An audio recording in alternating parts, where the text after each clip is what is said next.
mind, touching heart and transforming lives. Namaskar.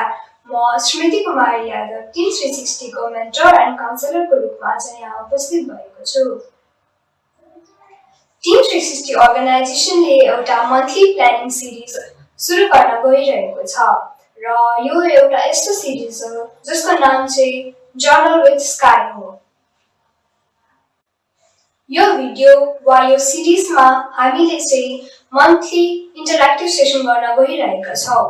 यसमा चाहिँ हामीले जर्नलिङ गर्न गइरहेका छौँ। वा सिम्पली भन्नुपर्दा हामी सँगै बसेर आफ्नो मन्थ प्लान गर्न गइरहेका छौँ। आफ्नो 10 इयर्सको जर्नलिङ एक्सपिरियन्सले म यति भन्न सक्छु कि जर्नलिङ एउटा यस्तो मेथड हो जुन चाहिँ एउटा इन्डिभिजुअलको लागि हाइली बेनिफिसियल हुन सक्छ। सिम्पली डिफाइन गर्नुपर्दा जर्नलिङ भनेको जब हामीले आफ्नो थट्स, आफ्नो फिलिङ्स वा इन्साइट्सहरू एउटा जर्नलमा वा सिम्पली डायरीमा लेख्छौँ, त्यसलाई नै यो होल प्रोसेसलाई नै जर्नलिङ भन्ने गरिन्छ। जर्नलिङ भनेको एउटा इन्डिभिजुअलको लागि कन्फ्युजन हुन सक्छ किनभने जर्नलिङ भनेको एउटा पर्सनलाइज टेक्निक हो वा एउटा पर्सनको जर्नल अर्को पर्सनको जर्नलदेखि कम्प्लिटली डिफ्रेन्ट हुन सक्छ। सो एउटा बिगिनरलाई वा नयाँ स्टुडेन्ट वा पर्सनलाई चाहिँ जर्नलिङ बुझ्न अलिक गाह्रो हुन सक्छ। तर म आफ्नो एक्सपिरियन्सले यति भन्न सक्छु कि जर्नलिङ एउटा अमेजिङ टेक्निक हो। त्यही भएर टिम 360 अर्गनाइजेसनले चाहिँ यो टेक्निकलाई हजुरहरूसम्म मेनली हाम्रो प्यारो स्टुडेन्टहरूसम्म पुर्याउने ट्राई गर्न गइरहेको छ।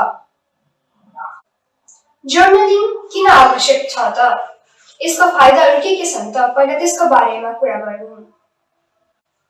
जर्नलिङ मेथडले एउटा पर्सनलाई उसको गोल के हो त, उसको भिजन के हो त लाइफको, त्यो फाइन्ड गर्न हेल्प गर्छ।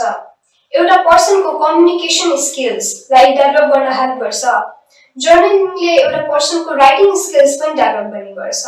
साथसाथै एउटा जर्नलिङ जुन प्रोसेस छ त्यसले चाहिँ एउटा पर्सनको वा इन्डिभिजुअलको स्ट्रेस र एङ्जाइटीलाई पनि रिड्युस गर्ने गर्छ। साथसाथै हामीले गोल्स सेट गर्छौँ, प्लान्स बनाउँछौँ, त्यो प्लान्सलाई हामीले ट्र्याक गर्न पनि जर्नलिङले हेल्प गर्न सक्छ। यो सबै कुराहरूको फाइदा देखेर टिम 360 अर्गनाइजेसनले यो टेक्निकलाई हामी प्यारो स्टुडेन्टहरूसम्म पुर्याउने ट्राई गरेको छ। आशा छ यो भिडियो हेर्नुभएको सबैजनाहरूलाई र हाम्रो प्यारो स्टुडेन्ट्सहरूलाई यो टेक्निकले हेल्प गर्नेछ। यो मन्थली प्लानिङ सिरिज कसरी काम गर्नेछ भने सबैभन्दा पहिला हामीले आफ्नो जर्नलिङ प्रम्प्ट सेयर गर्नेछौँ वा एउटा क्वेसन सेयर गर्नेछौँ। त्यो क्वेसन सेयर गरिसकेपछि मैले आफ्नो एन्सर हजुरहरूलाई सेयर गर्नेछु।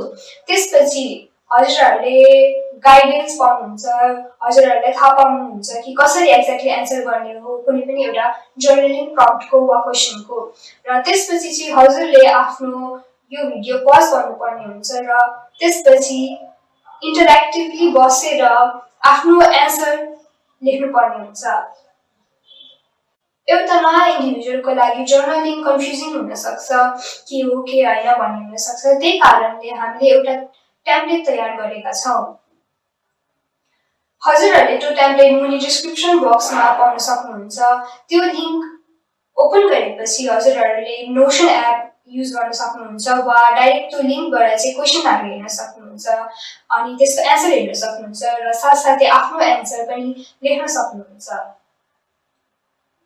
हजुरहरूलाई टेम्प्लेट मन पर्यो भने त्यो टेम्प्लेटलाई डुप्लिकेट गरेर हजुरले आफ्नो नोसनमा त्यो टेम्प्लेटको एन्सरहरू आफै टाइप गर्न सक्नुहुन्छ, एडिट गर्न सक्नुहुन्छ। र अब हामीहरू आफ्नो जर्नलिङ सुरु गरौँ।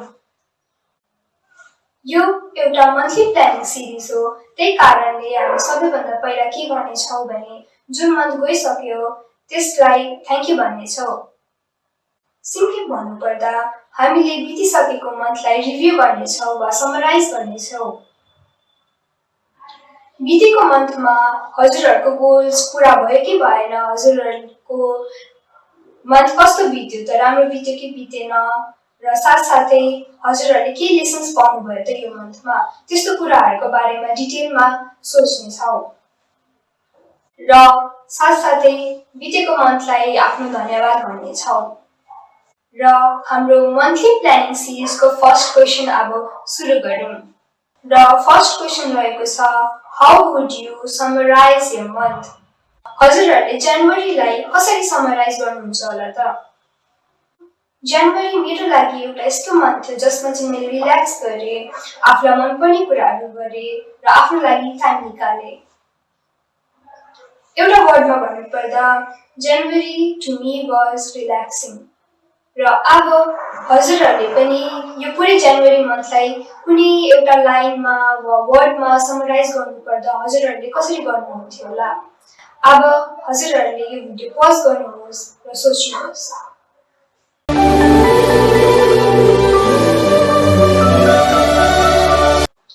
र अब हामी आफ्नो सेकेन्ड क्वेसनमा जान्छौँ, जुन चाहिँ हो, what are you grateful for this month? वा सिम्पली भन्नुपर्दा यो मन्थमा यस्तो कुन कुन कुरा थियो जसको लागि चाहिँ हजुर थ्याङ्कफुल हुनुहुन्छ? यो क्वेसनले चाहिँ हामीलाई हाम्रो ब्लेसिङ्सहरू याद गर्न हेल्प गर्छ। र आफ्नो एन्सर भन्नुपर्दा चाहिँ मसँग जुन सपोर्ट सिस्टम छ जसले गर्दा चाहिँ मैले आफ्नो ड्रिम्सहरू फुलफिल गर्न सकेको छु, त्यसको लागि म एकदमै थ्याङ्कफुल छु। र एज अ ह्युमन बिङ मसँग जुन यो लाइफ छ जसमा चाहिँ म आफ्नो मन परेको कुराहरू गर्न सक्छु, जसमा म अरूलाई पनि हेल्प गर्न सक्छु, त्यो लाइफको लागि म एकदमै थ्याङ्कफुल छु। अब हजुरहरूले चाहिँ आफ्नो एन्सर लेख्नुहोस् र हजुरहरू चाहिँ के को लागि थ्याङ्कफुल हुनुहुन्छ त्यो कुराहरू लेख्नुहोस्।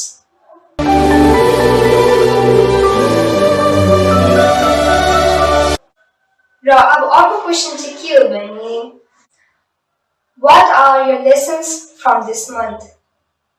वा सिम्पली भन्नुपर्दा यो मन्थले चाहिँ हजुरहरूलाई के कुरा सिकायो त?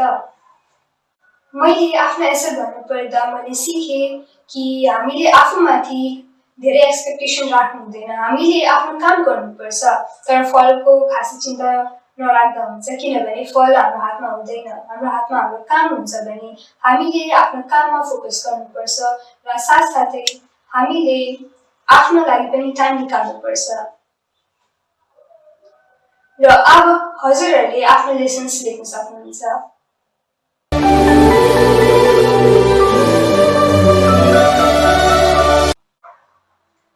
आफ्नो लेसन्सहरू लेखिसकेपछि अब हामी अर्को क्वेसनतर्फ अघि बढौँ। What were your achievements from this month? Simply भन्नुपर्दा यो मन्थमा हजुरले यस्तो कुन काम गर्नुभयो जुनको लागि चाहिँ हजुर प्राउड हुनुहुन्छ आफूमाथि, त्यो कुराहरू लेख्नुपर्ने हुन्छ। हामीले आफ्नो लाइफमा आफ्नो स्ट्रगल्सहरू याद हुन्छ, आफ्नो फेलियर्सहरू पनि याद हुन्छ, तर आफ्नो अचिभमेन्ट्सहरू हामीले के सिक्यौँ त, हामीले के राम्रो गऱ्यौँ त, त्यो कुराहरू याद गर्न बिर्सिन्छौँ र यो एक्सर्साइजले चाहिँ त्यो हामीलाई याद गराउन हेल्प गर्छ। मैले आफ्नो एन्सर भन्नुपर्दा चाहिँ यो मन्थ मैले आफूलाई आफ्नो प्रायोरिटी बनाएँ, वा सिम्पली भन्नुपर्दा मैले आफ्नो मनबाट क्रिएट गर्न सिकेँ। कुनै पनि काम हामीले जब आफ्नो मनबाट गर्छौँ त्यतिखेर त्यो कामको रिजल्ट म्याटर गर्दैन, त्यो काम म्याटर गर्छ र यो कुरा मैले सिकेँ। अब हजुरहरूले यो भिडियो पज गर्नुहोस् र सोच्नुहोस्।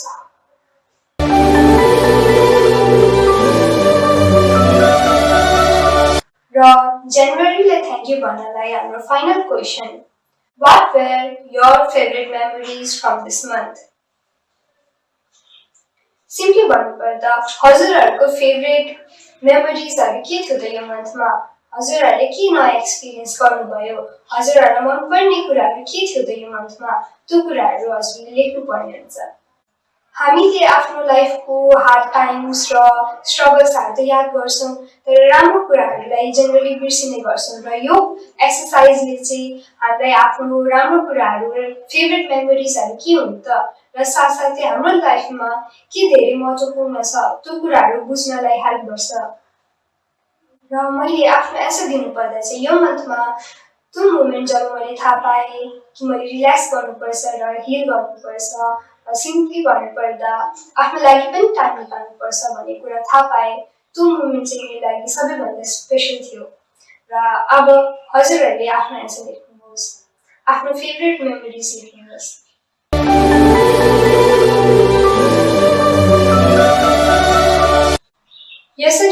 अब हामीले आफ्नो बितेको मन्थलाई थ्याङ्क यू गऱ्यौँ र अब हामी आफ्नो अर्को मन्थतिर बढ्नेछौँ। सिम्पली भन्नुपर्दा हामीले फेब्रुअरीलाई वेलकम गर्नेछौँ। फेब्रुअरीलाई वेलकम गर्दै हामीले यो मन्थमा हामीले कुन कुन कुरामा फोकस गर्ने हो, कुन कुन कुरा छोड्ने हो, कुन कुन कुरा सिक्ने हो, त्यो कुराहरूमाथि फोकस गर्नेछौँ। र फेब्रुअरीको लागि फर्स्ट क्वेसन यस्तो रहेको छ, what would be your vision for this month? Simply भन्नुपर्दा फेब्रुअरीको लागि हजुरको गोल वा भिजन के हो त? हजुरले के कुरामाथि सबैभन्दा धेरै फोकस गर्न चाहनुहुन्छ? हामीले आफ्नो ड्रिम्स र गोल्स पुरा गर्ने रेसमा आफूलाई नै बिर्सिने गर्छौँ वा जुन व्यक्तिहरूले हामीलाई माया गर्छ उनीहरूलाई बिर्सिने गर्छौँ। र यो मन चाहिँ मैले लभमाथि फोकस गर्ने हो वा जुन व्यक्तिहरूले मलाई माया गर्छन्, मेरो फ्यामिली, मेरो रिलेटिभ्स, मेरो फ्रेन्ड्स र मोस्ट इम्पोर्टेन्टली मैले आफूमाथि फोकस गर्ने हो। र अब हजुरहरूले चाहिँ के माथि फोकस गर्नुहुन्छ? हजुरहरूको लागि फेब्रुअरीको भिजन के हो त? त्यो कुराहरू लेख्नुहोस्।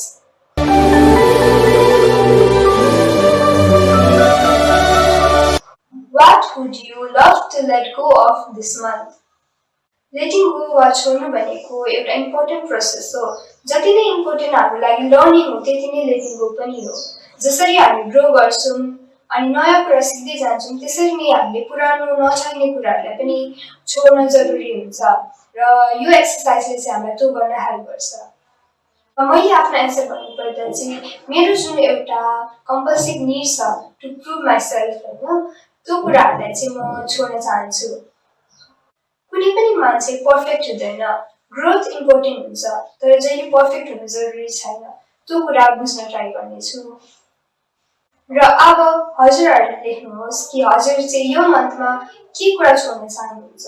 हाम्रो लाइफमा धेरै माइन्डसेट वा कुराहरू हुन्छ जसले चाहिँ हामीलाई आफ्नो ड्रिम लाइफ पुरा गर्न वा आफ्नो भिजनहरूलाई पुरा गर्नबाट रोकिरहेको हुन्छ र यो एक्सर्साइजहरूले चाहिँ त्यो कुराहरूलाई चिन्न र त्यो कुराहरू छोड्नलाई हामीलाई हेल्प गर्छ। र अब हजुरहरूले पनि आफ्नो एन्सर लेख्नुहोस्।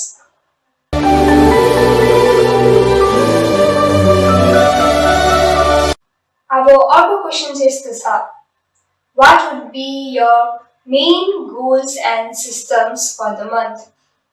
सिम्पली भन्नुपर्दा अब चाहिँ हामीले आफ्नो मन्थको लागि वा फेब्रुअरीको लागि प्लान गर्नेछौँ। हाम्रो गोल्स के हो त त्यो प्लान गर्नेछौँ।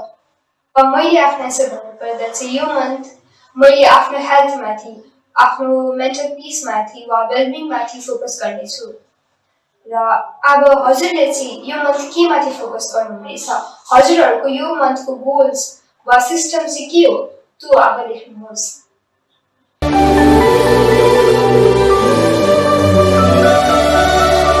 र अब अर्को क्वेसन चाहिँ यस्तो छ, what daily habits would you love to track this month? मैले पहिला भने जस्तै जर्नलिङले हामीलाई गोल सेट गर्न पनि हेल्प गर्छ र साथसाथै त्यो गोल्सलाई ट्र्याक गर्न पनि हेल्प गर्छ, त्यो प्लानलाई ट्र्याक गर्न पनि हेल्प गर्छ। त्यो प्लानलाई कसरी ट्र्याक गर्ने त?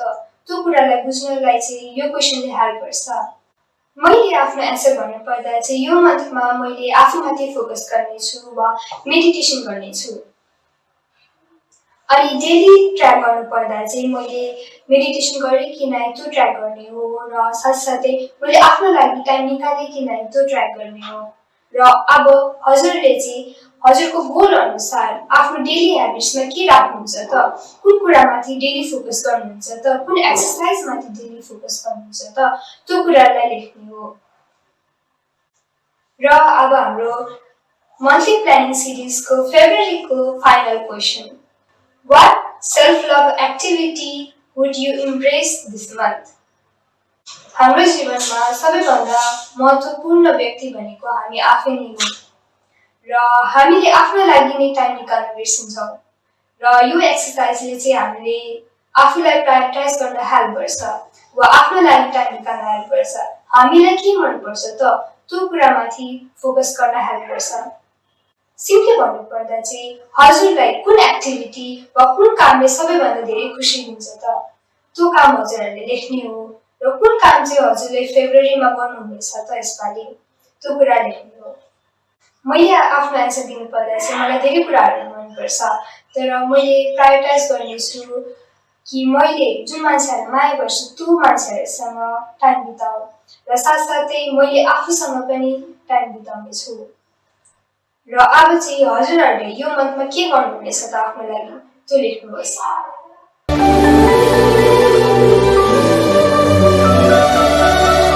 र यसै गरी हामीले सँगै मन्थली प्लानिङ सिरिज कम्प्लिट गऱ्यौँ। हामीले जनवरीलाई थ्याङ्क यू पनि भन्यौँ र साथसाथै फेब्रुअरीलाई वेलकम पनि गऱ्यौँ।